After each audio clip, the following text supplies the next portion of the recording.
All hail King Kersh. Clayton Kershaw becomes the 20th pitcher in Major League Baseball history to join the 3,000 strikeout club. We've got an update on Max Muncy from Dodgers Stadium. We'll give you the latest on that. The Dodgers walk it off. All that more coming up next on a late night edition of Dodgers Dugout Live. It's time for Dodger baseball. Welcome to Dodger Stadium. Dodgers win! This is the golden age of Dodger baseball. Grand slam! It's a double for Freddie. They're going to make big signings. They're going to make impact trades. This is the most anticipated season in Dodgers history. Dodgers have won it all in 2020. Think blue, bleed blue, and I'm out.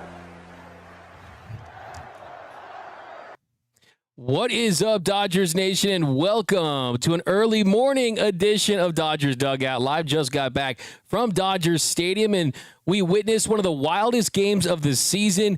Clayton Kershaw grinding out there on the mound, the fans living and dying with every single pitch, hoping that he could get to 3,000 strikeouts. Ultimately, he finds a way to get there on his last pitch of his outing. Clayton Kershaw finds a way to get it done. He gets Vinny Capra looking to end the sixth inning, a slider away. He was grinding all night. It was tough to watch because you just want it so bad for the guy, and you're fearing, oh my goodness, is he going to have to live with this for the next 5 days and get it in Milwaukee?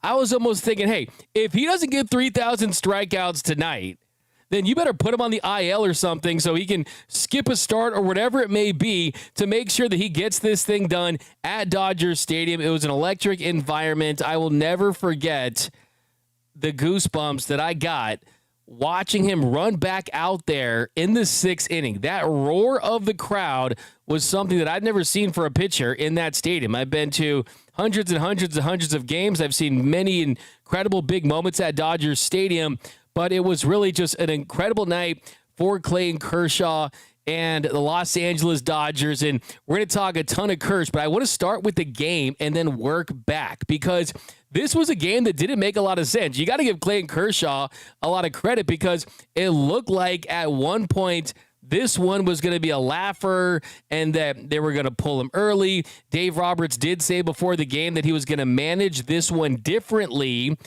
and try to get him to that 3,000 strikeout plateau. And so he was going to leave him in there, give him some leash. But Dave did say after the game that that was going to be the last hitter for him. So if he did not, think about this. If he did not get Vinny Capra looking in the sixth inning, he would have ended the night with 2 strikeouts, and that would have been it. He was not going to come back out there.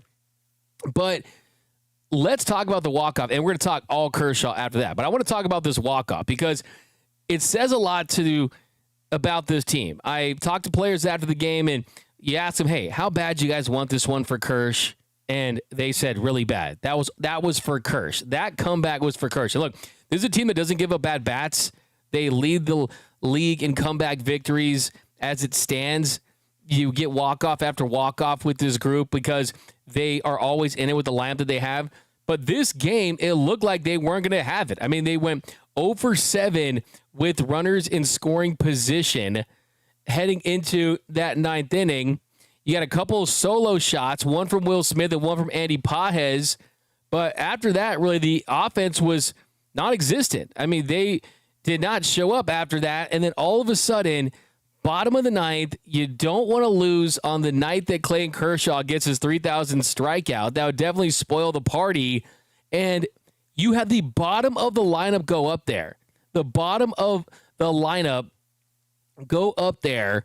And it's a 4-2 game, and you get a base hit from Michael Conforto. He starts things off with a single. And then White Sox pitcher Grant Taylor, he completely loses the strike zone. He walked the next 2 hitters, and then both of those walks were on 4 pitches. You had 2 4-pitch walks, so 8 pitches, and all of a sudden, you have a bases loaded situation. You have a situation right there where you got Shohei Ohtani right there. You got a tying run with runners in scoring position. Shohei Ohtani at the plate, and you're like, okay, it's the big show. This one's over. He's going to hit one out, and then Shohei Ohtani, he hits one that goes to a force out at second. So he hits into the force out at second base, and then that brings up Mookie Betts. He's been struggling for most of the season. He's a below average hitter this year. And he steps up to the plate, and now because of Shohei hitting into that force out, that sets up the double play with Mookie Betts at the plate. And then Mookie, he's able to come through. It was 0 for 4, but did hit a sac fly, and that tied things up right there. So, I mean, look, that was huge just to tie it up the way they did, and that's really all you needed because then you bring in Steven Wilson if you're the White Sox.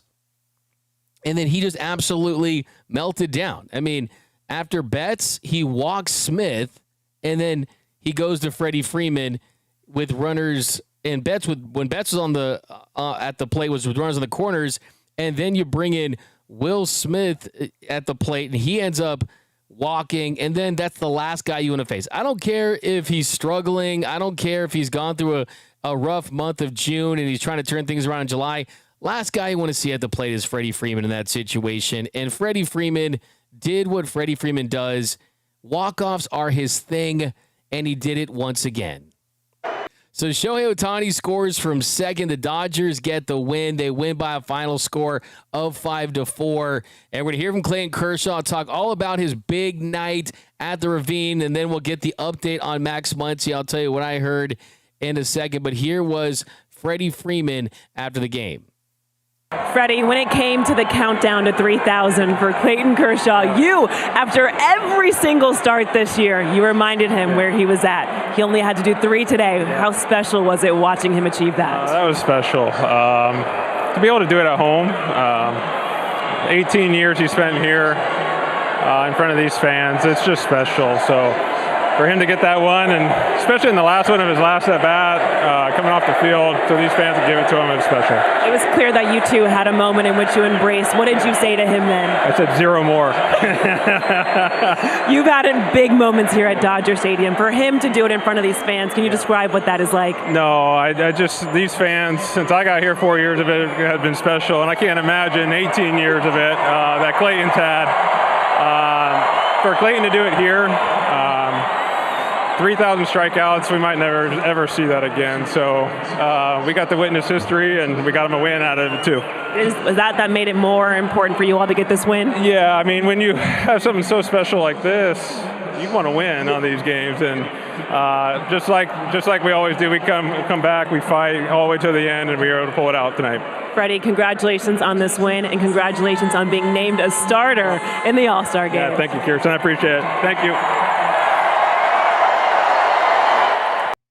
So just an incredible win. Like I said, give credit to the bottom of the order. Michael Conforto singling Tommy Edman and Hesson Kim going back-to-back walks off Grant Taylor there in the ninth. Ohtani into a run-scoring force out. Then Mookie Betts, he tied the score with a sac fly off Steven Wilson. Freddie singled to right to score Shohei from second. That's what this team does.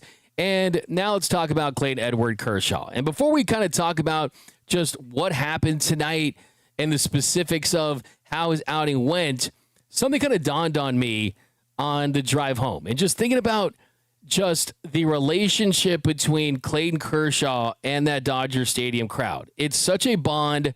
He's talked about the ups and downs that he's had as a Dodger. He said after the game that there's more downs than he would like to admit.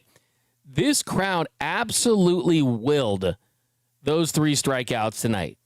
And it made me think that who knows what the future holds for Clayton Kershaw. I mean, tonight, the interesting thing was that he did have a season-high 15 swings and misses, and he had 15 two-strike counts. He just wasn't able to finish hitters off tonight.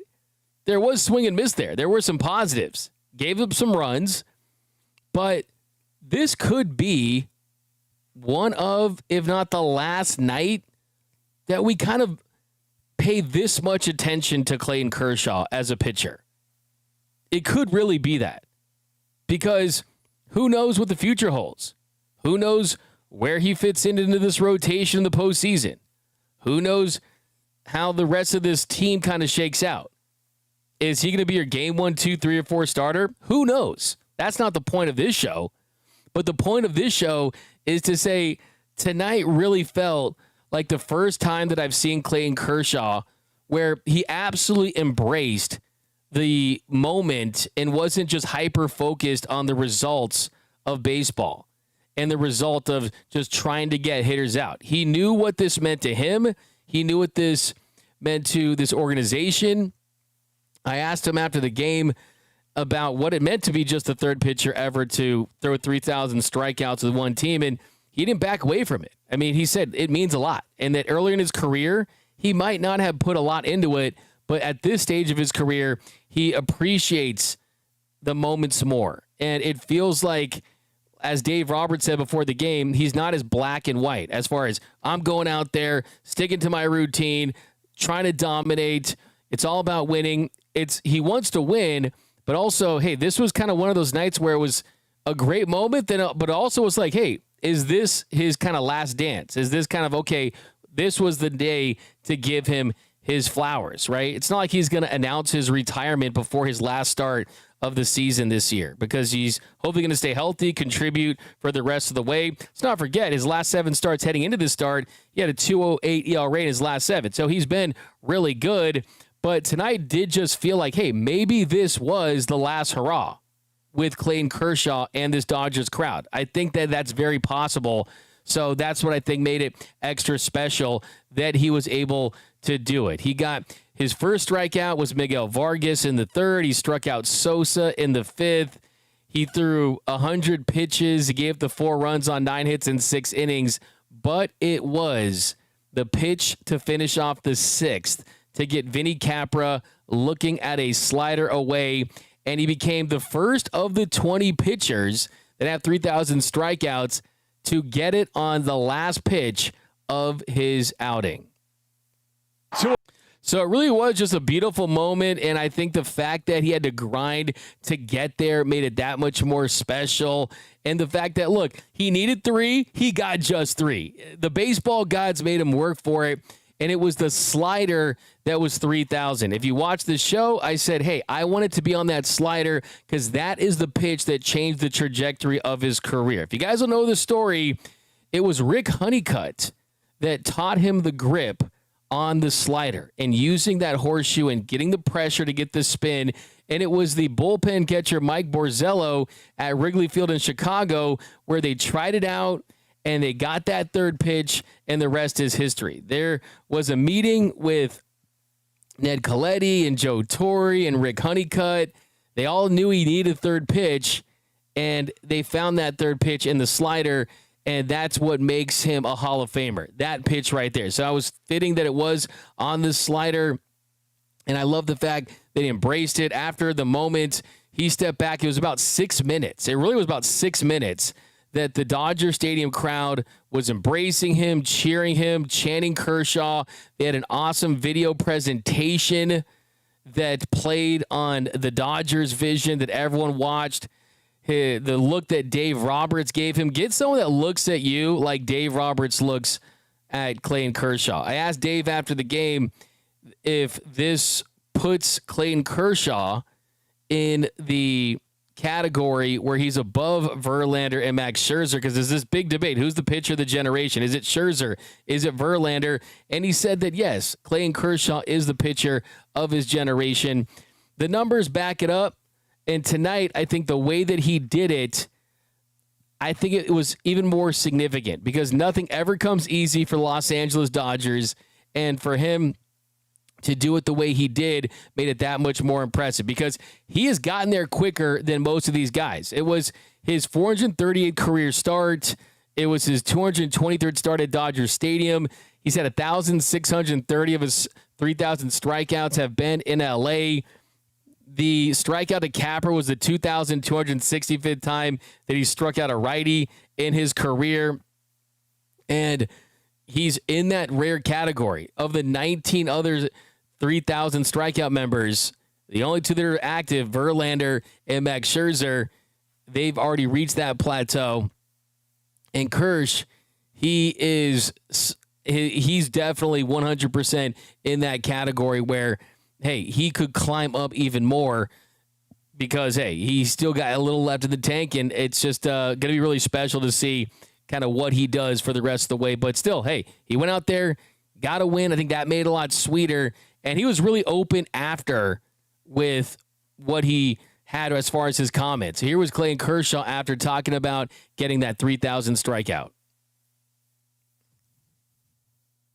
You know, after the fifth, thankfully I got one strikeout in the fifth, so it was only one that I needed left. And it's a little bit harder when you're actually trying to strike people out. I've never really had to do that before. It was hard. You give the White Sox credit too; they didn't make it easy on me at all. So it was a tough night all the way around. But what a way to end it with Freddie coming up clutch there, and yeah, just to see the fans' reaction and you know, running back out there for the sixth and hearing that crowd roar was. Just, you know, individual awards are great, but if you don't have anybody to celebrate with, it's just, it doesn't matter, you know. And so to have that room full of guys, coaches, strength staff, training staff, front office, everybody, just really, you know, be happy for me is just awesome. And they were in it with me, and it was an amazing night. So just a lot of gratefulness on this end for sure. Yeah. Charlie was super fired up. I think him and Freddie reminded me the most of how many strikeouts I had left, so it was great. But all of them too. Callie was so excited, and even the two little boys. I'm not sure if they knew exactly what was going on, but they were just super excited too. So it was, you know, and I feel bad for Ellen. I know she was nervous. I made her last 6 innings out there. I think to get to see them on the front row up there on the Loge level. It's kind of been Ellen's spot for, you know, but, you know, now looking back on it with us winning the game and the last pitch of the night being the strikeout, I don't think I would change it now. I mean, I'd give up less runs probably, but for us to come out on top like that and to be able to end it like that was pretty awesome. You're on a select list of just 20 pitchers. Is there a name on that list that really resonates, that hits home and makes you really get some perspective on where you're at? It's an incredible list. I'm super grateful to be a part of it. I think for me the most recent, you know, with CC is probably what I remember most. Obviously having Scherz and Verlander on there too, like guys that I've basically pitched my whole career with, and it's special to finally be in that group with them. But you know, I remember watching CC and when he got traded over to the Brewers, and he pitched on 3 days rest constantly to try to get him into the playoffs all the way through, and just really put his team on his back. And it really just kind of resonated with me, like what a starting pitcher can be and what he can do for a team like that. And just kind of no regard for himself, doing everything he can to get his team into the playoffs. And he succeeded. He did it. So it's just to see him get that 3,000, I just have a lot of respect for him. I think that was pretty awesome. Dodger fans have been with you since you were 18 years of age. When you went to warm up, you've been signaled to them. What was it like to get that long of an ovation tonight? Yeah, you know, we've been through it. I mean, we have. I've been through it a lot, ups and downs here, more downs than I care to admit, you know. But, you know, the fans tonight, it really meant a lot, you know, and usually I try not to acknowledge anything before the game, and yeah, it's just I don't have a lot of great words other than it was just really special. Feel the stadium kind of hanging on to every pitch, especially. Yeah, man, the first inning didn't start great. You know, I got a couple guys at 2 strikes and couldn't finish them off, and you can just feel that they wanted it for me so bad, and you know, didn't have. Is only as important as the people around you, you know. So I don't know exactly how to rank them, other than it's a super special list to get to be on. I understand that, and I'm super thankful for that. And at the end of the day, getting to celebrate with your teammates, whatever it is really cool. So whether that's this or something else or winning a series or whatever it is, that's what I'll take away from this for sure. How far back has Freddie been reminding you how close you are? I think since I started. Yeah, I think, well, I mean, this year. I don't know, not last year, but I think, you know, first start. I don't know how many starts I've made, 7 or 8 or something, but yeah, every one. The countdown hasn't been as fast as I would have liked, but he keeps reminding me. So it's cool. I think Freddie does a good job of making me uncomfortable, and it does show that he cares, though, and shows that he's happy for me. He understands, and I think that's the biggest thing is just that group of guys, baseball players in a locker room, your peers, like that's who gets it the most out of anybody. And so they can feel it when things aren't going well. They can feel it when you've been through something or you did something special. And so to have that group of peers care about what you're doing is really cool. Pretty good idea going into the Capra at bat that was going to be your last hitter, and if so, how did that impact how are you going to attack it? I mean, I was pretty desperate to get strikeouts all day, so nothing really changed. But yeah, I mean, my pitch count was high after the first inning, so it was going to be hard to get. I probably wouldn't have been out there honestly if it wasn't for this. So thankful for Doc to stick with me, and thankfully I got through 6, and we got the win there at the end, which was awesome. Did you have 15 strikeouts in the game? And this was also your first 100-pitch game in 2 years. Considering all the injuries, surgeries, and everything, what's your take on getting back to that point after all this time? 20 pitchers that have entered that 3,000 strikeout club. Only 3 have done it with the same team. Just what does that mean to you? Yeah, I mentioned it. Yeah, that was me. Hello? It's just kind of something that happened, and over time, I think as you get older and you appreciate one organization a little bit more, and the Dodgers are stuck with me too. It hasn't been all roses. I know that. So there's just a lot of mutual respect, I think, and I'm super grateful now. Looking back to get to say that I spent my whole career here and I will spend my whole career here is just I have a lot more appreciation for it now, for sure. You're not big on personal accolades. Has it gotten easy for you, like tonight, that you've gotten older and further along in your career to kind of go ahead and accept this and embrace this as a personal? The only thing I can say is that I just am. I understand the list that the 3,000 strikeout club is, and so I am super grateful to be a part of that list. But at the end of the day, individual stuff comes in. Yeah, I think the fans' reaction more than anything was so special to me. I think before the game, kind of feeling the energy in the crowd, and it was definitely palpable. I think that's the right word. I think you could feel it, and then after the 5th inning, going back out for the 6th, and that crowd ovation was something that I'll never forget for sure. And then getting to toast after the game with everybody, I'll remember those things, and seeing Ellen, the kids, all that was amazing too. Clayton, did you say anything to Max when he was kind of on the ground there, and then how hard did that kind of get back into it after? Well, you do your job, but I think we're all thinking about Muncy right now. He's a huge part of our team. Made a great play there. I don't really know why he stole there. It just seemed unnecessary, but I feel bad, that it happened, and we're all holding our breath that Muncy is going to be okay. I wanted it over with. I wanted to get whatever. I don't care if he just closes his eye. Whatever happened, I just wanted it to be over. Doc said that it felt like a no-hitter in that dugout. Did it feel like that for you? Well, other than a lack of skill pitching, it felt like that. So I don't know if it felt like that. It just. I think your teammates wanting something for you. Everybody wants to see that no-hitter, so it felt like that for sure. When you're on the mound and locked in like that, especially in those 0-2 counts, how much of that breaks through in your concentration when the crowd comes alive? No, you're still trying to do your job. It's not it gives you more energy for sure, and you want to get it done, but it doesn't really change too much. Well, there you go. Clayton Kershaw joins that 3,000 strikeout club. Just the fourth lefty in history. He joins Randy Johnson, the big unit, Steve Carlton, CC Sabathia. Also, think about this. There's only been 3 pitchers that have done it in less innings.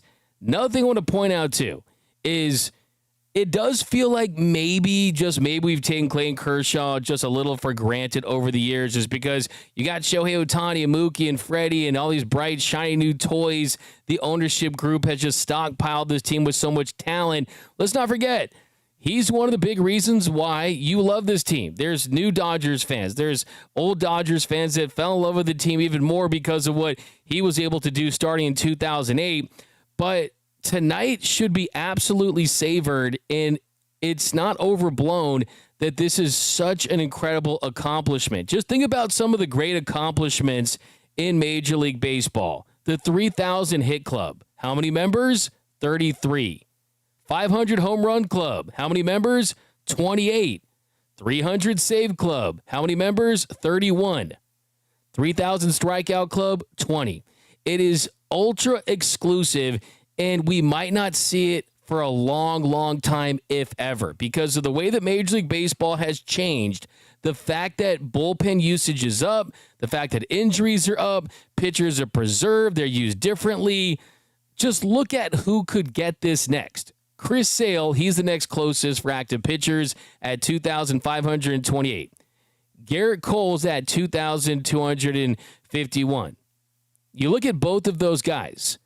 If you take Chris Sale's strikeout rate and the pace that he's on in 2025, he would need 370 more innings to join the 3,000 strikeout club. When you consider the health, when you consider the effectiveness for his career, that would put him at maybe getting in at age 38 in 2027. He has a shot. Is it likely? Probably not. And then there's Garrett Cole, who's missed this entire season due to Tommy John surgery. His 2024 pace that he was on, that would have him have to pitch 719 more innings to get to 3,000. If you look at Cole's career averages at 163 innings per season, that would take him to his age 39 season in 2030. Let's take some of the best pitchers currently in the game. Tariq Skubal, he led Major League Baseball with 225 strikeouts last season. 225 strikeouts last season. He led Major League Baseball. It would take him 13 years at that pace to get to 3,000. Paul Skeens, he was absolutely electric in his rookie season. Looks like a future superstar ace. Already is. Could be a Hall of Famer one day if he stays healthy. 280 strikeouts in his first 239 innings. He would have to go 2,322 more innings at his current strikeout rate to get to that 3,000 strikeout club. It is an extremely rare group. It's not easy to get into this club, right? This is the toughest club to get into. And Clayton Kershaw has made it to this club, and it was a great night at Dodgers Stadium. The fact that they were able to get that win on top of everything else, I think that allowed him to enjoy it. His friends, his family, everyone was there. It was a big night. But I'm seeing in the comments section, someone says Max Muncy died to get Clayton Kershaw his 3,000 strikeouts. That's the big question now. Of course, this is someone joking, saying that they sacrificed Muncy so Kershaw can get to 3K. No, but they stopped the press conference there on Sportsnet. But after Clayton Kershaw was talking about Max Muncy, and he was talking about that slide by Taylor, and Kersh said that it was kind of a weird slide. He didn't approve of it. He said, I don't know why he stole third there. It didn't seem like the right thing to do. And yeah, I mean, look, is it one out? I mean, baseball is baseball. But at the end of the day, Max Muncy's hurt. And just look at this collision right here. You had the helmet hit the knee. And this is from the White Sox broadcast that played a little better angle of it. Here, check it out. He's in a lot of pain. See that collision with the helmet into that left knee of Max Muncy, and he grabs for that right knee right away. So it was such a range of emotion. I went from the press box down to right in the Dodgers dugout club section. I was right behind the netting, and I watched Clayton Kershaw strike out, get his 3,000 strikeout. And after he does that, it's a great moment. he gets Vinny Capra looking at that slider away, and you're starting to celebrate, but then you're worried about Max Muncy because this was a play that it's a baseball play, but still, I mean, credit to this White Sox team. None of them wanted to be a footnote in history. None of them wanted to be on a highlight. They didn't want their text messages getting filled up from friends and family saying, oh, you're a part of history. You were Clayton Kershaw's 3,000th strikeout. They were battling up there. They were grinding. They were putting the ball in play. But I didn't like the move right there. I mean, you bunted earlier in the game. You steal third in that situation. I mean, I think you kind of have to read the room. Look, they're competitors. They're competitors. But after the game, Dave Roberts did say some encouraging stuff about it. I was concerned that would just wreck the mood. It would destroy everything from the night. Hey, if it was something that was season ending or a very serious knee injury, yeah, that would put a major damper on the mood. But this is what Dave Roberts said. He said, a lot of the tests they did right now, we feel optimistic. Our hope is it's a sprain. Obviously, for the next few days, I'm sure he'll be down. We'll just wait and see what the MRI shows. So that's what Dave Roberts said. And if you go back and look at the play, Muncy's running over to cover third base. Michael A. Taylor's trying to steal. Will Smith's throw, it gets there in time for Muncy to tag Taylor to get the out, but Taylor just slides right into Muncy's leg. And the big problem was he slides into the leg as Muncy's planting. Muncy dropped to the ground. Trainers come out. Dave Roberts comes out. He's writhing in pain.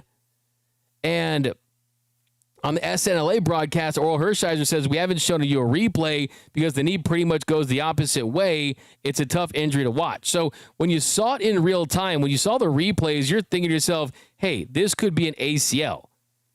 Dave Roberts gave the most optimistic possibility, which would be a bad sprain. And if that's the case, this could be one of the big turning points for this season, if we're being completely honest, because this could be really bad for the Dodgers. This could be borderline catastrophic. And I'll tell you why. Max Muncy's been the Dodgers' best hitter for months now. Max Muncy was the player of the month in June. Max Muncy has put in a season worthy of all-star consideration despite having the worst start of his career. He's hitting .250, but a 134 weighted runs created plus, 13 home runs, and 55 RBIs. But then also, it gets even worse just because Mookie and Freddie have been struggling for long stretches. So basically what happened tonight is the Dodgers, who knows?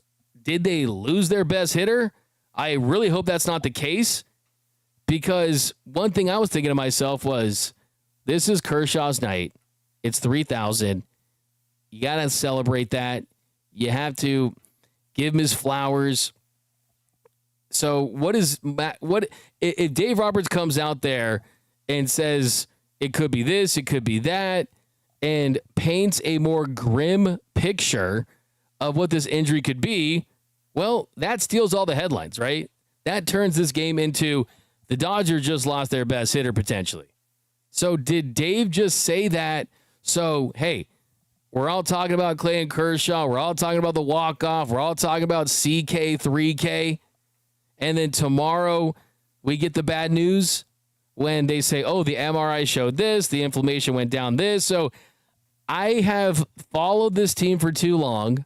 My entire life, I've covered this team professionally for too long to take everything that Dave Roberts says from an injury standpoint at face value, right? You just like it's not that he's not playing the game right.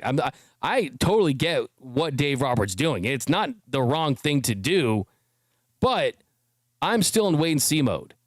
And to be honest with you, this would be such a major break for the Dodgers for this not to be anything significant. When you saw that injury, you almost thought that's a football injury, right? That's an injury where the football helmet goes into the knee of the receiver, and then that dude gets carted off. So I think the fact that he didn't get carted off, wasn't putting a lot of weight on that knee when he walked off and went to the dugout, But it's very concerning. And I'll tell you what that could mean for that position. But let me read some comments down below. You guys are the best fans of the game. Rocking with me here, 1:30 in the morning, LA time. Beer Sama D-Mac asking questions. Oh, Beer Sama. Don't care, 187. Joseph H. Trade for J-Ram from Six Pack. D-Mac, give yourself a bruh. El Munching on D-Mac trying to get his tour to order ready while the Kirsch vid plays. Trade for Suarez. D-Mac really has us up at 1 a.m. Jack Geezy. D-Mac watching the Dodgers game on replay all night. Get you guys down below. Brian S. Kirch is always a great interview. 3,000 tour to club for Frankie Zito. Greedy base runner Michael Trevino, so stoked to have been in attendance to be there for Kirsch's big moment. Honored to have been to his Dodgers Stadium debut and also to see tonight Dodgers for life. Dodger for life. You got Six-Pack D-Mac. Come on, bruh.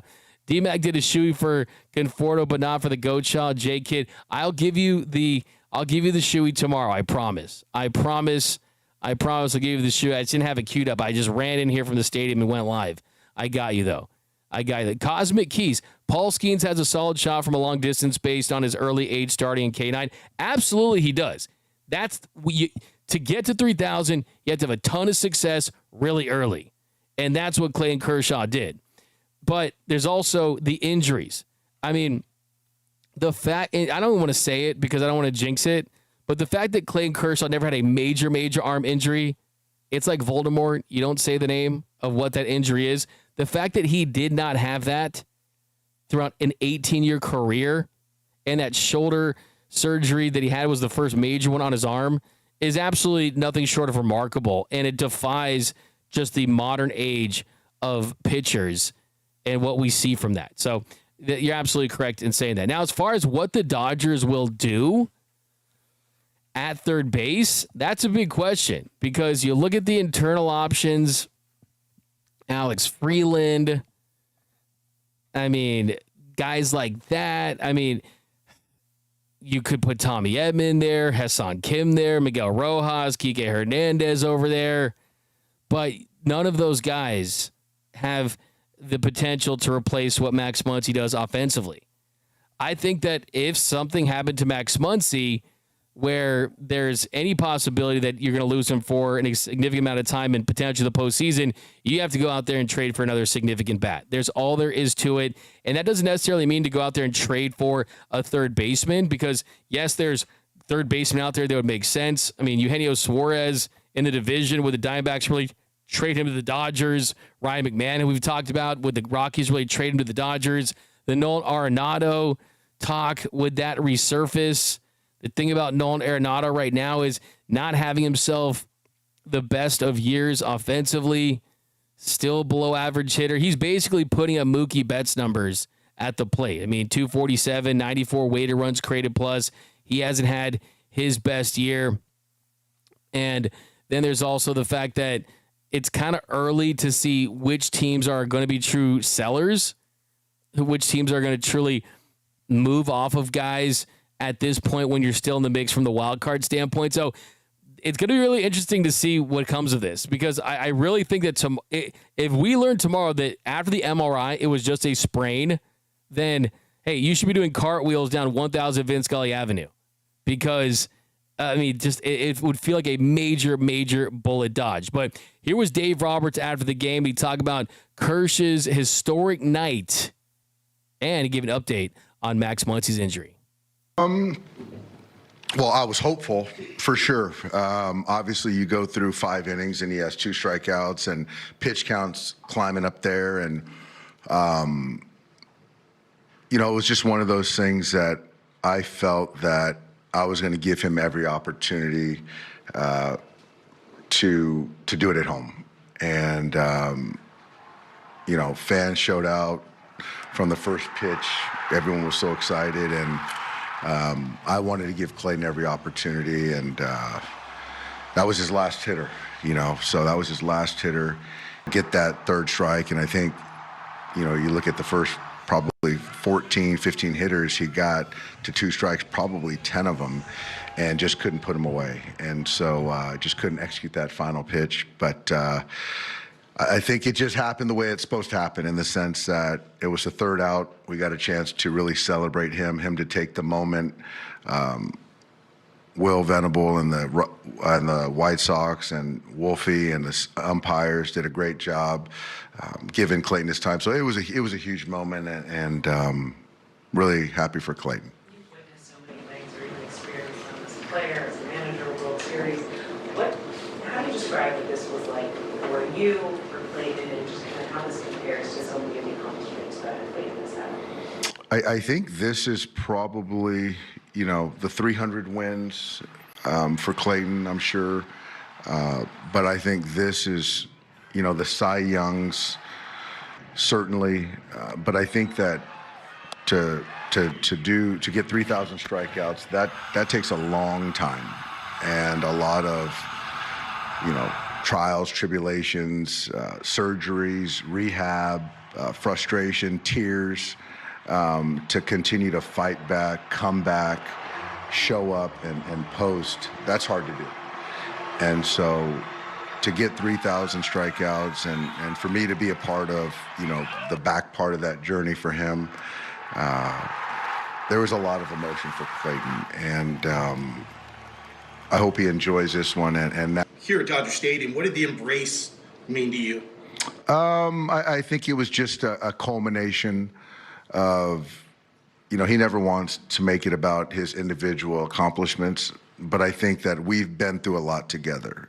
And so I think that, I'm one of the few people in uniform that has been through it with him, right, for quite some time. And so, we have a great relationship, and so that was kind of what the embrace was about. What does it mean, you think, for Clayton that we won the game? He didn't get to win, but when he goes back to this box score in 20 years, it says the Dodgers won the game. I think that means a lot. I think that means a lot, absolutely, because, like I said, he never wants to make something about himself, and his guys unfocus and find a way to win a baseball game. I do think that makes Clayton feel better, that, the 4 runs that he gave up or whatever it was didn't cost us the game as well. Was this as excruciating to watch down in the dugout and on the field as it was upstairs? Yes, it was. Yeah, it was as tough. Yeah, no, it was tough in the sense that, you want to put him in the best position to, get the 3,000 strikeouts. He's so close, we can all kind of see it, and you're trying to will it to happen. You're trying to still manage a ball game. I'm thinking about, stress and pitch count, and there was a lot of effort tonight from him. So he'll feel it tomorrow. And so there was a lot of kind of trying to figure out how far I push him. Yeah. Very gutty. How's Max? So Max is going to get an MRI tomorrow. What's that? Do you expect this to be an IL stint? I think we'll just wait and see what. So when he finished that, he did say, yeah, they're in wait and see mode. Based on some of the guys in the clubhouse just talking about it afterward, collectively, they do feel optimistic. They do feel like they possibly dodged a bullet. I mean, for me, I need to see what the MRI says, but what they are saying based on the communication from Max Muncy, it does almost feel like speculatively that Max Muncy's kind of told them, hey, I'm going to be fine, and this is not season ending. So that's kind of what is the feeling right now. But of course, that could change with an MRI and we need to see how he wakes up and how he feels and the inflammation, all that stuff. But man, it really does look like the Dodgers may have almost lost their best hitter and somehow found a way to not. Now, when the third base position, what would that look like moving forward right now? Well, Kike, he's the guy who replaced Max Muncy at the hot corner when he went down, and he's played there 6 games. Miguel Rojas has played there 8 games. He's made 8 starts there. If you look at other options in the organization, it's really nothing. I mean, you look at position players that are even on the 40-man roster right now: James Outman, Esteury Ruiz, Stuart Baroa, Hunter Fiducia. I mean, a guy like Alex Freeland would have to be put on the 40-man roster, or other guys like that. So, and they're not going to go that route. I can just tell you they won't. But right now it's really just a wait and see mode with Max Muncy. So yeah, it definitely puts a damper on the night. I think if we can all do a prayer circle, put the candle prayer emojis in a circle and put in the middle, please be okay, Max Muncy. Let's do that. But okay, guys, let's open up some comments of the show, and then I'll let you guys go to bed. Don't you guys go to sleep? BC, what's up? Nando, late night D-Mac, I knew my wife wasn't dreaming. Nando, what is up? The big three has to turn up from Isaiah Sleepy Mocha. Acupuncture can fix anything from Tony Loke. Yeah, looks like you guys are discussing this. I blame Machado and the PED Rays fans. Brian has Teo and Betts can offset the offense for Muncy if they can find it now. Good motivation. Yeah, I mean, someone's going to have to step up for sure, and both those guys have had down starts to their season. It's kind of, we're already past the halfway mark. They kind of start off hot for Teo, got the injury, cooled down. You're hoping that he can kind of pop out of that as well. Nando says, Arenado on a plane to L.A., Muncy out till September from Jack Geezy. Ron Fig, new Kerr shirt coming up to gear up to LA. Got something cooked up for tomorrow. Stay tuned for Dodgers Dugout Live. Thanks, Ron Fig. Appreciate that. Hope it's not an ACL from Justin Lamas. Yeah, take my ACL, Max. Isn't it funny, by the way? Isn't it funny? 2 months ago, trade Max Muncy, DFA Max Muncy. And then balls out for 2 months. Max, please be okay. You're our best hitter. I just love baseball. Of course, we know Shohei's the best hitter. But for the last 2 months, as far as overall production, game-to-game basis, Max Muncy has really been that guy, believe it or not. If you look at the statistics, he had a 205 weighted runs created plus in June alone, for sure. Ryan Montas, I'll listen to you any time of day or night, Doug. I'll always be one of your biggest OGs since day one. Appreciate that, Ryan Montas. Damn, we outlaid W. Okay, guys, let's all go to sleep, man. Let's all go to sleep. Let's all. Hey, Dime Dropper. What's up, Dime Dropper? My man, repping the Clippers. We've got, okay, G-Rob, that's a bruh. You guys saying crazy stuff. Crazy stuff. Jack Easy. D-Mac, we're in that graveyard shift. Yeah, final thoughts on this one. Hey, everyone says, hey, it didn't matter if they won tonight. It just that he gets his 3,000 strikeouts. I totally disagree with that. I mean, I don't know about you guys. I like stacking dubs. I like winning baseball games. And now the Dodgers at 55-32, 9 games up on San Francisco, 8.5 games up on the Padres. But also, too, it's just been, I mean, imagine if they lost Max Muncy, lost the game, and then Kurtz gets to 3,000. It just wouldn't have had the same vibe after the game. You wouldn't have felt those warm and fuzzy feelings. So, look, I mean, as far as Clayton Kershaw's final line in this game, yeah, I don't think that you're going to really remember that he gave up 4 runs on 9 hits, had 3 strikeouts, 1 walk, 100 pitches, and 6 innings of work. No, but I do think that just the heroics, the Dodgers team, they're never out of it, and they come through in a big way. Clayton Kershaw, man, what more can I say about the guy?